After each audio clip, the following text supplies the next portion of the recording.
अतिशय चांगलं काम आपण प्रतापजी करत आहे. कदाचित प्रतापगडावर एसटी जाऊ शकेल एवढी ताकद तुम्ही त्या एसटी महामंडळाला दिलेली आहे.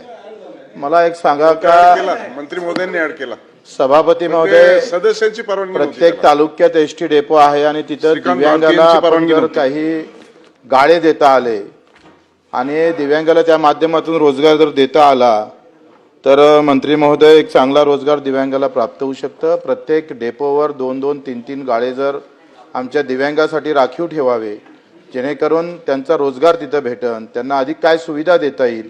कारण आपण पाहतो ज्याला 2 पाय नाही, हात नाही, डोळे नाही, त्याच्यासाठी तुम्ही पुढाकार घेतला पाहिजे आणि सगळ्या डेपोवर 3-3 गाळे, 2-2 गाळे तरी राखीव जर ठेवले तर एक रोजगाराची संधी दिव्यांगाला भेटू शकतं. दुसरा, मेळघाट आणि जो आम्ही पाहतोय घाट एरिया आहे किंवा डोंगर एरिया आहे तिथं ह्या मोठ्या एसट्या जात नाही. तिथं आता जसं धारणी, चिखलदरा आम्ही जेव्हा गेलो तेव्हा 50% गावात एसटी जात नाही, 50 ते 60% गावात. अशा ठिकाणी लहान एसटी मॉडेल जर आपण दिले आणि त्या घाटातून ती एसटी जाईल अशा प्रकारचे काही प्रमाणात पहिले दिल्या होत्या, आता त्या बंद केलेल्या, त्या पुन्हा जर सुरू केल्या तर आदिवासी बांधवांना त्या सुविधा उपलब्ध होऊ शकेल.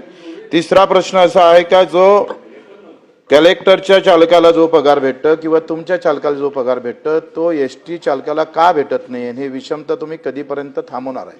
मंत्री महोदय,